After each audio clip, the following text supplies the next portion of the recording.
akhir chapter 43 sebelumnya kita diperlihatkan dengan rombongan Tang Zanzang yang dikurung di dalam cermin ajaib dan kemarahan Pirupaka Jenderal Surga Selatan kepada Baji. Dan di chapter 44 kali ini kita akan menyaksikan pertarungan yang sangat sengit antara Pirupaka melawan Baji. Dan akankah Tang Zanzang bisa keluar dari cermin ajaib itu?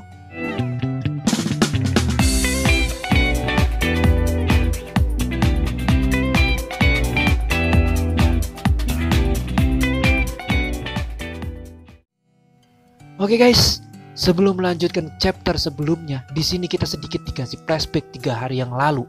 Kembalinya Tang Zanzang dan yang lainnya melanjutkan perjalanan melalui kota Konoha dan membantu menyelesaikan masalah dengan Jenderal Pasukan Batu. Lalu tim pencari sutra telah bubar setelah pertempuran di jurang alam baka. Yang tersisa hanya Baileng dan Xiaoyu saja yang melanjutkan perjalanan. Meskipun menghadapi cobaan yang berat, kemudian Yihu si kucing oren bergabung bersama mereka di hutan horor. Sun Wukong bertarung dengan sengit melawan Dark Shadow. Namun, dia pergi diam-diam karena tak setuju dengan perjanjian yang ditawarkan oleh kedua pihak surga. Setelah berdirinya istana Dark Shadow di surga kegelapan, mereka langsung mengirim pemburu untuk merebut sang sutra di jalan iblis. Para dewa kegelapan menyerang dan perang saudara pun pecah. Para dewa akhirnya gencatan senjata setelah dilerai oleh Raja Kebajikan. Akhirnya surga pun terbelah menjadi dua, yaitu surga cahaya dan kegelapan. Di sisi lain terjadi perubahan besar dengan sangat cepat di surga. Lalu rombongan Tang Zanzang bertemu dengan komandan Dark Shadow sebelum kemudian Jubaji yang lama menghilang muncul kembali.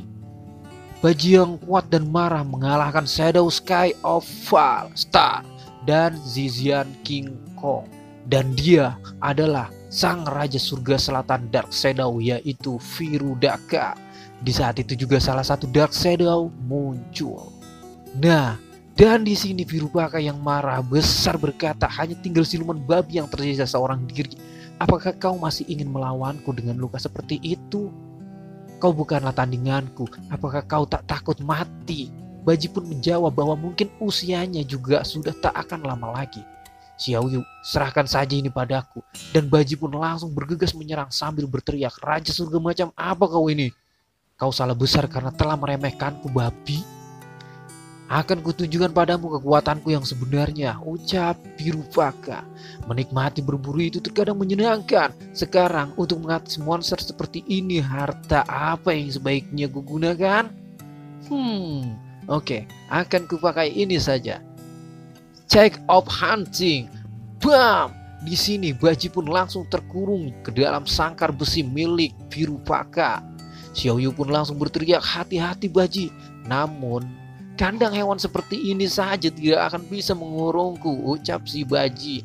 Dan boom, kandang baja milik Virupaka pun langsung hancur dibuatnya. Ternyata Baji ini memang benar-benar kuat.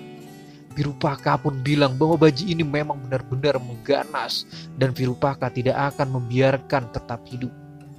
Dan karena Virupaka ini Raja Surga Selatan yang cukup pandai, dia pun tahu bahwa Baji sekarang sudah tidak dapat melihat, sekarang hanya bisa mengendalikan pendengarannya saja.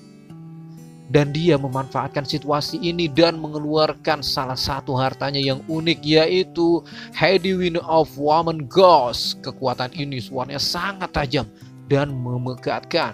Bahkan bukan hanya Baji saja, Xiaoyu pun merasa pusing karena suaranya yang tinggi sekali. Dan Baji di sini langsung mengibaskan dengan ayunan garpu 9 giginya hingga Hedewin of Woman Ghost itu pun hilang. Tidak sampai di situ saja, Pirupaka tahu bahwa pendengaran Baji sekarang sudah tuli. Dan sekarang Pirupaka ingin mencoba untuk membuat penciuman Baji hilang dengan mengeluarkan serangan lagi dari kotak rahasianya, yaitu Exploding Inflammation of Beetle's Egg. Atau bisa kita katakan saja dengan telur busuk ya guys ya. Dan bam! Bukan cuma Baji saja. Di sini Xiaoyu pun terlempar karena ledakan yang sangat dahsyat. Ditambah lagi baunya seperti lada pedas yang berterbangan, ucap Xiaoyu. Shadow itu pun berkata dan bertanya-tanya, apakah ledakan itu membunuhnya? Kekuatan ledakan itu bukanlah ledakan sembarangan. Walaupun dia tidak mati, dia pasti akan terluka parah. Virupaka, Raja Surga Selatan itu sengaja merusak semua indera babi itu. Jadi walaupun babi itu punya tenaga fisik yang kuat, dia akan jadi tak berdaya. Dengan sombongnya Virupaka mengatakan, apakah hanya sampai di sini saja? Dan Shin pun pindah sebentar ke rombongan Tang Sanzang di dalam cermin ajaib. Bailang mengintai dari dalam cermin bahwa dari dalam dia tidak bisa melihat dengan jelas. Bailang pun sudah kesal dan sudah tak tahan menunggu. Tang Sanzang pun mengatakan pada Bailang bahwa percuma saja walau kau tempelkan wajahmu ke cermin itu, semuanya tidak akan ada perubahan. Jadi duduklah dengan tenang. Di lain sisi, Shao-Wuji sedang melihat detail cermin itu, bahwa cermin itu sama sekali tidak memiliki cacat. Bahkan Shao-Wuji mengira bahwa Virupaka itu sangat kuat, dan Yihu, si kucing oranye yang kelaparan itu pun hanya bisa merasakan pasrah dan menunggu ajalnya tiba. Bailang pun bertanya pada gurunya, apakah jika dia membawa Xiaoyu ke tempat yang sangat jauh, dimensi ini akan terhapus? Dan kita tak bisa apa-apa. Tang Sanzang pun menjawab, cukup, jangan berpikiran yang negatif. Tapi di sini sepertinya Shao-Wuji sedikit menjelaskan. Seperti yang dikatakan guru, untuk membuat dimensi di cermin ini dibutuhkan kekuatan yang sangat besar.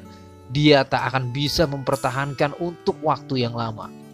Setelah dia mendapatkan Xiaoyu, dimensi ini akan dia hapus karena dia sudah tak membutuhkan kita lagi. Saat ini dia sedang ditempatkan di situasi akan janji yang menyangkut nafsu birahinya terkadang, dan itu juga harus pada situasi yang sangat langka. Dia akan menunjukkan sisi dirinya yang sangat kuat. Shao-Wuji juga menambahkan, kita selalu meragukan Kak Baji, tapi lagi-lagi Shin berpindah ke pertarungan Baji dan Virupaka. Di sini kita lihat Baji sudah mengeluarkan darah dan mimisan ya guys ya.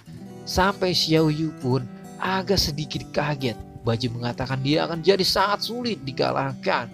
Bahkan Wukong sekalipun dibuat kewalahan saat menghadapinya di tahun lalu. Dan Virupaka mengatakan, hei, ternyata kau belum mati juga.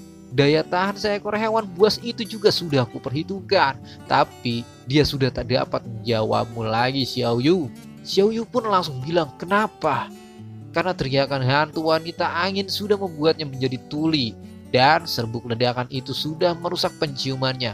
Ditambah lagi dia sudah kehilangan penglihatannya. Setelah semua seranganku yang kulancarkan padanya, dia tak lagi bisa melihat, mencium, mendengar, dan intinya aku jadi sangat bertele-tele.